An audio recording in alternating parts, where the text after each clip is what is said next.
السلام علیکم، میرا نام ایمن ہے اور میں کراچی سے ہوں. تو میرا یہ سوال ہے کہ جو یوٹیوب پہ فیملی بلاگنگ کی جاتی ہے اس کی ارننگ جائز ہے یا نہیں؟ قبلہ بسم اللہ الرحمن الرحیم.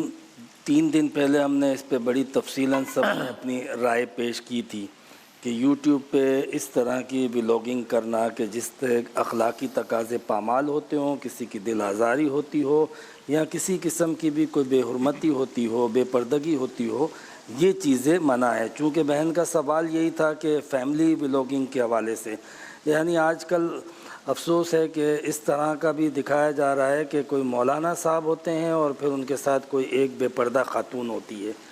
مطلب وہ کیا دکھانا چاہتے ہیں مجھے نہیں پتہ. اس طرح کی ولاگنگ کرنا کیا مقصد کیا ہے؟ مطلب آپ اسلام کو کیا بنانا چاہتے ہیں یا اسلام کے بارے میں کیا تاثر دینا چاہتے ہیں؟ اسلام ایک حیا کی تعلیم دیتا ہے، اسلام پردے کی تعلیم دیتا ہے، اسلام اخلاقی تعلیم دیتا ہے. لہٰذا ان تقاضوں کو آپ کہیں بھی یوٹیوب پہ، فیس بک پہ عام روٹین میں پامال نہیں کر سکتے ہیں. صحیح ہے. اور مفتی سہیل صاحب اس میں یعنی ہر طرح کی بات آ گئی نا. وہ شاید ایک دفعہ پہلے ہی میں نے تذکرہ کیا تھا، لیکن یعنی میرا ایک یوٹیوب چینل ہو یا فیس بک پیج ہو کچھ بھی ہو، اور میں کوئی بھی چیز جو کہ مجھے معلوم ہے کہ سچائی سے ہٹ کر ہے اس کو بس اس لیے کر دوں کہ اس پہ ویوز آ جائیں گے. وہ میں نے عرض کیا تھا، میں خانہ کعبہ میں بیٹھا تو میں نے کوئی عید کی ایک ویڈیو ڈالی تھی، تو وہ اس کو ایک صاحب نے پتہ نہیں کس نے ایڈٹ کر کے ڈالا کہ جی وہ وسیم بادامی کے کعبے کے سحر میں ویڈیو کے دوران آسمان پہ معجزہ ہو گیا، اللہ اکبر نظر آنے لگا. اس کے ملینز آف ویوز. اب جس نے کی اس کو پتہ ہے نا کہ یہ جھوٹ بول رہا ہے اور اللہ کے نام پہ معذرت کے ساتھ جھوٹ بول رہا ہے، پیسے بنانے کے لیے جھوٹ بول رہا ہے. تو یہ اس پہ جھوٹ والا ہر فارمولا لاجک اپلائی ہوگی اور ہر وہ گناہ اپلائی ہوگا. ایسے ہی ہے نا. بسم اللہ الرحمن الرحیم. صلی اللہ علیہ وآلہ وصحبہ وبارک وسلم. جیسے عام زندگی میں جھوٹ بولنا جائز نہیں ہے، اسی طرح وی لوگ پر یا ویلوگنگ کرتے ہیں یا میمز بناتے ہیں، ریلز بناتے ہیں، یا اس کے علاوہ یوٹیوب پر، فیس بک پر جھوٹ، خیانت، غیبت، کسی کا مذاق اڑانا، کسی پر بھپتیاں کسنا، کسی کا تمسخر اڑانا، جس طرح عام زندگی میں ناجائز اور حرام ہے، اسی طریقے سے سوشل میڈیا کے جتنے فورمز ہیں سب پر یہ اس حرام جھوٹ کے ہے. ڈیجیٹل ہونے سے اس کی شدت کم نہیں ہو جائے گی. شدت کم نہیں ہوگی بلکہ شدت بعض اوقات بڑھ جاتی ہے کیونکہ اس کی ترویج زیادہ ہے. جی ہاں. میں 3 لوگوں میں بول رہا ہوں اور ایک ویڈیو اپلوڈ کر رہا ہوں 3 لاکھ لوگوں بڑھ میں جا رہی جاتی ہے. اب دیکھیں نا اس میں ملینز ویوز آ گئے تو اس کا مطلب ہے کہ آپ کا جھوٹ اگر زبان 10 سے لاکھ تک تو کہتے پہنچا ہے.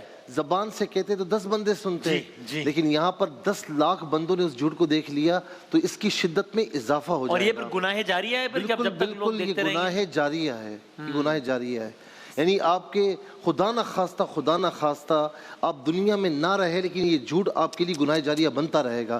دوسری بات میں یہ کروں گا کہ آج کل سوشل میڈیا پر یہ کیپشن نہیں بنتا، اسے کوئی نہیں دیکھتا کہ نماز 5 ٹائم فرض ہے، لیکن آپ کیپشن یہ دے دیں کہ نماز پڑھنا فرض نہیں ہے، آپ دیکھیں سارے بندے دیکھیں گے. ایسے الامان والحفیظ. ہمیں اس سے بچنا چاہیے. ابھی آپ لوگ اتنی اتحاد کی فضا بنائے ہوئے، ابھی اگر یہ ہمارے سوشل میڈیا والے بھائی ایک ذرا کریں نا کہ جی کمیل مہدوی صاحب اور مفتی نیازی کے درمیان جھگڑا ہو گیا جی، پھر آپ دیکھیں پھر کیسی رونق لگتی ہے. آپ دیکھیں مفتی عامر صاحب کچھ کہنا چاہ رہے ہیں. جی میں یہ کہہ رہا تھا کہ ہم پہلے سنتے تھے کہ یہ ڈاکٹر ہے، یہ انجینئر ہے، یہ عالم ہے، یہ قاری ہے. اب سننے میں آتا ہے یہ ویلوگر ہے. مطلب وہ کیا کام کیا جس میں مطلب آپ نے ایک ایسا ٹائٹل اور ایک ایسی ڈیزگنیشن ڈیسائیڈ کی؟ مطلب یہ کوئی ایسا کام تو نہیں ہے کہ جس کے لیے باقاعدہ ایک بندہ آیا، اس نے کسی نے تعارف کروایا، میں نے کہا کون؟ کا آپ نہیں جانتے، یہ بہت بڑا ویلوگر ہے. تو یہ مطلب حیرت کی بات ہو رہی ہے کہ پہلے کنسٹرکٹیو کام ہوا کرتے تھے، تعمیراتی، مطلب لوگ جو ہے وہ ان شعبوں کو اپنایا کرتے تھے جو شعبے انسانیت کے لیے کسی اعتبار سے فائدہ مند ہوں اور کسی اعتبار سے انسانیت کے لیے معاون اور مدد کا باعث بنتے ہوں. اب یہ شعبے بن چکے ہیں کہ جن شعبوں کے اندر جو ہے وہ دین دنیا ان کا کوئی باقاعدہ فائدہ نہیں ہوتا. آپ کچھ کہنا چاہ رہے ہیں کمال صاحب؟ پھر میں اگلے سوال اس پہ کہنا چاہ رہا ہوں کہ چلے ویلاگنگ تو ایک فیلڈ ہے، اس میں اگر کوئی اچھا کام کر رہا ہے تو ٹھیک ہے، کام کرتے ہیں، رزق حلال کما رہا ہے تو اس میں کوئی حرج نہیں ہے.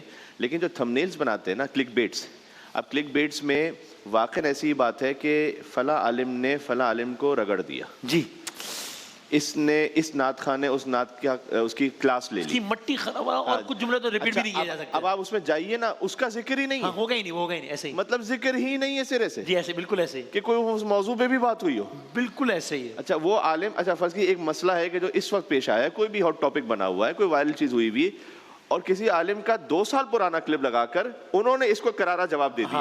اب بھائی وہ 2 سال پہلے کی تقریر اس کا اس سے کوئی تعلق ہی نہیں ہے. صحیح. تو یہ جو کلک بیٹس ہیں یہ شرعاً جائز نہیں ہے اور اس میں بہت زیادہ اہانت کا بھی امکان ہے, توہین کا امکان ہے. اور ظاہر ہے کہ آپ کسی نہ کسی کے لیے جب ایک کے لیے لکھ رہے ہیں تو یہ جملہ آپ کیسے لکھ رہے ہیں کہ اس نے اس کی کلاس لے لی یا اس نے اس کو رگڑ دیا. نہیں, ایک تو یہ کہ اس کے بعد اگر فرض کی ایسا ہوا بھی ہے تو آپ اس شخص کے لیے کیوں اس بات کو اس طرح سے پھیلا رہے ہیں کہ جو ان کی توہین کا یا ان کی عزت نفس کو پامال کرنے کا, وہ جو بار بار ہم کتنی مرتبہ رمضان ٹرانسمیشن میں حدیث میرے خیال میں 3-4 دفعہ تو آتی ہے ہر سال کہ مومن کی حرمت کعبے کی حرمت سے زیادہ ہے. کعبے کی حرمت کو پامال کرنے کو مسلمان سوچ ہی نہیں سکتا, تو مومن کے لیے آپ کیسے سوچتے ہیں؟ سے آپ کچھ کہنا ہے؟ یہ جو کلک بیٹ کی جو بات کر رہے تھے اہانت کی, پھر اس میں ایک واضح طور پہ دھوکہ تو نظر آ رہا ہے. نبی کریم علیہ السلام نے فرمایا من غش فلیس منا, جس نے دھوکہ دیا وہ ہم میں سے نہیں ہے. اور یہ کھلے عام دھوکہ دیا جا رہا ہوتا ہے, یعنی اوپر کچھ اندر کچھ. کتنی ساری فارمولہ اپلائی ہو گئے اس ایک چیز پہ. ٹھیک. اچھا, یہ جو آپ نے ذکر کیا نا وہ معجزہ ظاہر ہونا, اس کا ایک ٹریجک پہلو یہ بھی ہے کہ جب مذہب کے نام پر آپ اس طرح کرتے ہیں نا تو وہ لوگ کہ جو مذہب کو تسلیم نہیں کرتے, یعنی ایتھیسٹ ہیں, ملحدین ہیں, منکرین خدا ہیں, ان کو موقع ملتا ہے مذہب اور اہل مذہب کا مذاق اڑانے کا, اور پھر وہ ان چیزوں کو بنیاد بنا کر جو سچی باتیں جو کتاب و سنت سے ثابت ہیں وہ اس پہ بھی پھپتی کستے ہیں اور کہتے ہیں کہ وہ بھی اسی طرح ہی بنا دی گئی ہوں گی جس طرح یہ ہمارے سامنے بنا دی گئی ہے. تو اس لیے یہ بھی پیش نظر رکھنا چاہیے کہ ہمارے اس طرح کے طرز عمل سے مذہب کو نقصان نہ ہو, اللہ رسول کی ذات پر انگشت نمائی نہیں ہونی چاہیے ہمارے کسی عمل سے. تو اس لیے اس کو خوب سوچ سمجھ کر ہی کرنا چاہیے. جو میں وسیم بھائی عرض کروں گا کہ جو جتنے نوجوان چاہے وہ لڑکے ہیں لڑکیاں ہیں وہ سن رہے ہیں, تو میں کہوں گا کہ تعمیراتی کاموں کی طرف آئیں کہ جو کام آپ کے لیے بہتر ہو. وی لوگ کے ذریعے بھی, سوشل میڈیا کے ذریعے بھی کوئی دین کا کام ہو, کوئی دنیاوی اچھا کام ہو, ضرور آئیے, اچھی بات ہے. لیکن غیر ضروری کام, یعنی جو بندہ صحیح کام نہیں کرتا نا وہ غیر ضروری کاموں میں پڑ جاتا ہے. پرانے وقتوں میں کوئی لڑکا کہیں رشتہ لے کر جائے, اس کے ماں باپ تو کہتے ہیں بھائی کیا کام کرتا ہے, آفس میں جاب کرتا ہے, یا کہیں پر استاد ہے, اور یا پھر کہیں پر ڈاکٹر ہے, انجینئر ہے. اچھا, آج یہ بالکل رمضان سے پہلے کی بات ہے کہ ایک بندے نے, نمازی نے کہا کہ میری بچی کا رشتہ ہے, دعا کیجیے گا. کچھ عرصے بعد میں نے پوچھا کیا ہوا, کہا نہیں وہ لڑکا کچھ کام ہی نہیں کرتا. کیا کرتا ہے؟ کہتا ہے وی لوگر ہے, میں رشتہ تھوڑی دوں گا اس کو. تو مطلب میں کہنے کا مقصد یہ کہ تعمیراتی کاموں کی طرف آئیں, اچھے کاموں کی طرف آئیں. صحیح. ہاں, اور میرا خیال ہے کہ جب یہاں وی لوگ کہہ رہے ہیں تو اس سے مراد وہ ہے کہ وہ منفی قسم کے, ورنہ یار ایک فیلڈ ہے بالکل ایسی اختتامی کلمات کہتے ہیں. آج وی لاگنگ نے سارا ٹائم لے لیا.